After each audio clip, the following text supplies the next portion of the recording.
نام شریف ایران، من شهریار افشار هستم، میزبان شما در Politics 365. امروز مجددا یکی از دوستانمون آقای جاناتان هارناف به برنامه پیوسته. ایشون یه ژورنالیست هستش در چندین زمینه مختلف علاوه سابقه اسرائیل، خاورمیانه و چندین موضوعهای سکیوریتی و امنیتی مقاله نوشتن و در چندین گروه غیر انتفاعی شرکت کردن. قبلا باهاشون یه مصاحبه داشتیم در مورد انتخابات ایران و آمریکا و چه نتیجه میتونیم از این انتخابات بگیریم. این دفعه صحبتامون رو محدود میکنیم به نقش ایران در نه تنها در شاید تظاهرات ضد اسرائیل در آمریکا، اما نقش ایران شاید در توطئه‌ای که بر علیه ترامپ ما دیدیم اجرا شد. نه اینکه اون شخصی که دونالد ترامپ رو سعی کرد ترور کنه با ایران یه دست بود، اما ایران هم یه نقشی در این جریان داشت که شاید الان هم تو CNN و موضوعی تو مقاله مختلف بخونین که نقشش چی بوده. بقیه برنامه ما به انگلیسی تهیه شده. Johnny Harounoff, welcome back. Thanks so much. Thanks for bearing with me explaining what our last conversation was about and what this conversation hopefully will be about, which is Iran's propaganda machine, whether it's online or distant undermining of the security of Israel and the U.S. and some of the protests we've seen in the U.S. Not that we're trying to say Iran is solely responsible for all the anti-Israeli, anti-Jewish sentiments in this country, in the U.S., but they certainly have found ways to fan the flames in some way, shape, or form, which is noteworthy. And then, this particular report that Iran has an assassination plot after Donald Trump, again, not that we're saying that the person that was trying to kill Donald Trump had anything to do with Iran. There's no evidence of such a thing. But Iran may have had its own plot. And obviously that was in response to Trump's assassination of Soleimani a few years back, about 4 years back. So Iran continues its undermining role in propaganda. That they consider that their foreign policy, right? That's their foreign policy: propaganda, misinformation, disinformation, and funding terror groups around the world. I guess I wanted to kind of get your opinion on certainly the status of the anti-Jewish, anti-Israel protests in the U.S. It certainly has worked its way into the U.S. elections. Biden cannot go anywhere without pro-Palestinian people kind of protesting in his speeches. They get pulled out all the time. There was also pro-Palestinian, by the way, protests outside of the Republican National Convention, which just wound down. So, it's funny. So through the Israeli-Gaza conflict, Iran's role has emerged in the U.S. elections and in the everyday conversation. And I'm just curious how you see that playing out, and what evidence do you see that Iran has any successful propaganda machine operating in the U.S.? Well, thanks so much for having me back on your show, Shahriar. It's great to be with you. So we've seen some concerning reports in the past couple months, especially from a top US intelligence officer, Avril Haines, who said that Iranian state actors have been trying to stoke polarization and campus tensions related to the Israel-Hamas war by posing as activists online, encouraging protesters, and even in some cases providing financial support to terrorists. So, that's what's causing some people to say that, the Islamic Republic has another proxy, and that's on these campuses. I'm not equating the campus protests to the activities of any of the terrorist organizations, whether that's Hamas or Hezbollah, but the sort of cyber warfare that's going on really does play to the Islamic Republic's advantage. And we're seeing so much misinformation and disinformation online on platforms like TikTok that are not being that are sort of taken as gospel by some of these students. and it's extremely dangerous, especially in an election year. And we're seeing that, you know, the sort of the Islamic Republic's warfare doesn't just stay on like the cyber front, it also extends beyond. We saw, as you mentioned before, that there was an attempted assassination plot. The details are still coming out, and there's, as you mentioned, no sign that it was related to you know, the actual shooter, Thomas Matthew Crooks. But what we did see is that, reported by CNN and other outlets, was that US authorities obtained intelligence weeks ago that there was a plot to try and assassinate former President Donald Trump. The assumption is that it's related to the assassination of Qasem Soleimani.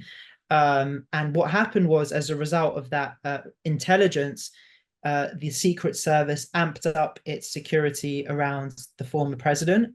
The shocking thing is that despite this knowledge and these concerns, there was still an attempt on the former president's life. And it wasn't a sophisticated assassination attempt. It was a very, what seemed like a very a thing that could have very easily been prevented. So there are a lot of questions that need to be answered, and also a realization that the Islamic Republic isn't going to stop on the cyber plane. It's going to continue to try and wreak as much havoc as it can, not just in the Middle East, but also in the US, try and disrupt the upcoming elections. And we've seen this before. We saw in 2020, I believe, that there were some Iranian activists posing as members of the Proud Boys. We've obviously seen this happen with other adversaries as well, whether that's Russia and its attempts to disrupt the elections, previous elections. So it's there's a lot of cause for concern. Right. You know, you mentioned Russia, Iran, North Korea, Russia, China. These countries have amassed an army of cybersecurity, online misinformation, disinformation, infrastructure that is highly advanced. I know people don't see them operating. They only see the results. They might see a friendly face, a smiling face on social media telling them something that tugs at their heartstrings. Just let's talk about Gaza for a second. Not that you could look at Gaza and not be a human being and feel empathy and compassion for people suffering. You know, with Hamas using human shields and dragging, you know, I feel Israel's defense forces into Gaza to defend Israel. You get what you get. It shouldn't be as bad. The collateral damage is unacceptable, as the world has seen. But when Iran uses, you know, certain imageries and you know, begins to kind of show a worst case scenario or just throws out some misinformation now, and this happens in conflict. Once conflict, you know, boots go on the ground and bullets start flying, all kinds of innocence gets lost, and then everybody's wrong. You know, there could be misinformation, you know, thrown around from IDF. There could be misinformation from Hamas. There could be misinformation from. It's all, you know, meant to give the world a better impression of the one passing the information, right? Mm-hmm. It's meant to look Hamas as righteous defenders of the faith, and the Palestinian people. Palestinian people are stuck, just like the Iranian people are stuck with the regime. Palestinian people are imprisoned by Hamas's military apparatus. If you ask any Palestinian, I feel, what do you want? Do you want war or peace? They're going to say peace. They're going to say, I want my kids to live in a safe place, just like Israeli kids should live in a safe place. I want my kids to live and grow up and have pride in their culture and their heritage and their life and go on with life. Nobody wants this, you know, what's happening, right? But Iran, its influences continues in this particular conflict, which has just been flamed, whether they were directly orchestrating Hamas's October 7 attack or indirectly. Or, you know, once you sell guns to somebody, you should expect people are going to get killed. You know, you shouldn't expect diplomacy. You know, you sell guns that, you know, just like right now in this country, parents of mass shooters are going to jail because they were responsible for their kids' actions. So Iran is clearly responsible for all this. But looking at the elections, I feel like this is a kind of an advanced move. Whether it's the assassination attempt or plot, not attempt, against Trump, and God knows how much misinformation they're passing around, because they probably don't want Trump to win, because Trump is going to take a harder, we could speculate, but Trump is going to take a harder position against Iran than Biden was. Biden was just kind of trying to ignore Iran or pacify Iran with the $6 billion exchange of money, or Iran deal 2.0, right? So clearly Iran wants Trump to win. And it's doing things on social media to make the case. I'm sorry, Iran wants Biden to win, not Trump. And so they're meddling, and I wonder what evidence, what have you seen in this, in the Iranian propaganda in U.S. elections that's noteworthy? Well, I saw a very interesting report published by Microsoft, I believe, that showed that at the outset of the war in Gaza, right after October the 7th, there was a huge spike in cyber attacks and the proliferation of all kinds of misinformation originating from Iran, directed at America, Europe, Israel as well. So we've seen, and what's become quite apparent since then is that the Islamic Republic understands how to manipulate the American media and the American people almost as well, probably better than any US adversary, probably maybe with the exception of Russia. They're very sophisticated, and I think, touching on what you were saying before, we shouldn't downplay the sophisticated machinery of Hamas and of the Islamic Republic. They both knew not exactly, but they knew what would happen after October the 7th. They knew that the IDF would not stand idly by after the deadliest massacre of Jewish people since the Holocaust.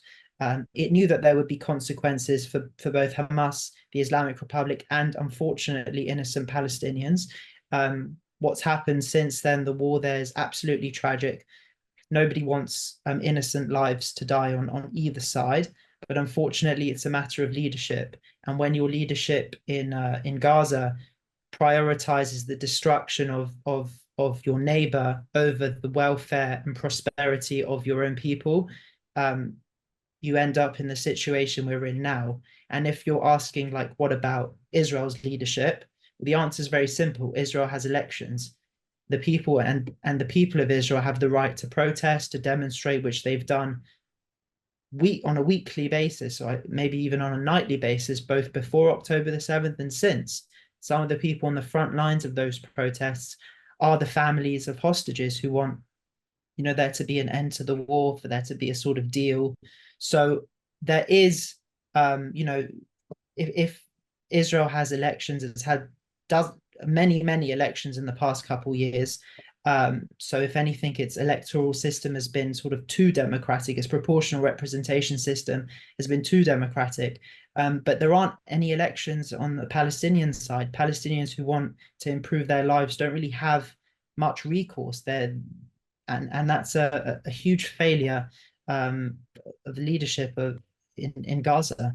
Hamas is a partner for peace. It doesn't want peace. It thrives on destruction, and this is the reality that we're in today. Yeah, I really don't know what either Iran or Hamas were thinking on October 6th, 7th. Before, I'm saying before October 7th and after, like you say, they would expect a retaliation, right or wrong, collateral damage, a little or a lot. They should have expected a response. But I know we're talking about propaganda in the U.S., but let me take a sidetrack on this topic.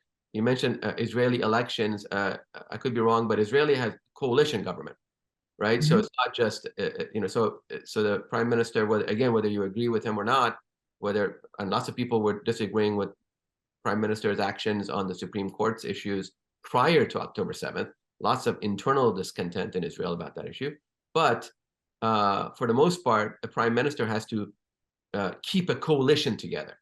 That means people have very different points of view. And although people assign a lot of hardline views to Benjamin Netanyahu, he has a lot of hardline coalition members to keep in line, as well as maybe moderates and other folks. So that's kind of tough because we don't do that in this country. In so many ways, Israel is I feel more democratic than in this country. In this country, we're limited to two parties. There is no third party. There's no coalition. We call it bipartisanship here, but that when two people vote with 50 others, they call that bipartisanship. So it's really a useless thing. I mean, European and other countries like Israel, I think, have democracy right in that they build coalition governments, and which is very, very tough to keep together in a conflict. And in fact, one of the hardliners in Benjamin's war cabinet just resigned, trying to probably saying because what the Israeli government wasn't hard enough on Gaza, and we need to be tougher. Anyway, I just feel like that's an important distinction to make about how Israel's governed. And in the Israeli cabinet, what is it called? The cabinet in Israel? I'm sorry, the parliament in Israel? Knesset. It's called the Knesset. Right. There are how many Palestinian members? 50 or 50? There's some big number. Well, it represents the country. Israel does comprise of a significant Arab population. It is represented in the Knesset, but it's a very important clarification that you make for your listeners that in America there are however many people there are in America, 350 million people in America. But those views, all those diverse views are ultimately boiled down and represented by two major parties. Whereas in Israel, and one of those are usually or are always in government and in the Oval Office. Whereas in Israel, much smaller country, huge diversity of viewpoints over every single aspect of how the country should be run internally and what its foreign policy should be, its national security policy should be. And so many of those different viewpoints end up being represented by different parties that make it that pass the threshold needed to have a party and representation in Knesset. And some of those, end up being part of a coalition and being able to placate all that diversity of views, and managing those conflicts is basically an impossible task to sustain that successfully for a prolonged period of time is a near impossible task, which is why there had been so many breakdowns of coalitions in the past couple of years and more elections. And it is ultimately probably a bit too democratic. I don't know, now's obviously not the right time for it, but sort of a re-examination of the electoral system in Israel to make it more sustainable. Who knows if that will happen, but that's what is the major challenge in Israel, being able to, you have to address the different viewpoints and interests of different members of your coalition. Otherwise they will be upset. They won't be their constituents will be upset, and you risk losing a vital coalition partner and ultimately having a breakdown in the government. Right. Thank you for that, Israeli Government 101. I'm sorry for the tangential conversation. Our topic was Iran's propaganda abroad, but I felt it was important for the listeners to understand how the Israeli government is formed and is sustained. It's an important distinction. And it's funny that you conclude that the electoral system in Israel needs an overhaul, because I kind of feel the same way in this country. The electoral system in this country needs a bit of overhaul, because when the founding fathers were envisioning the America that we know now, there were only 13 colonies. There were not 50 small countries that are holding hands, which is what we have now. And holding that coalition together, these 50 states, as you see, is incredibly divisive. And actually, Iran and Israel, and as you heard in the RNC convention recently, were front and center topics in the election, and even including the withdrawal from Afghanistan by Biden. So the Middle East is working its way into American elections, and Iran will continue its very advanced propaganda machine in doing whatever it can to make sure probably Biden wins, because they feel Biden will be easier to deal with than kind of the unpredictable toughness of Donald Trump. That's all the time we have today. As usual, it was a fascinating conversation. Please come back and see us soon. Jonathan Harounoff. The world is a very difficult place to observe and try to understand, but you help us get a little smarter every time we talk. Thanks so much. Thank you so much.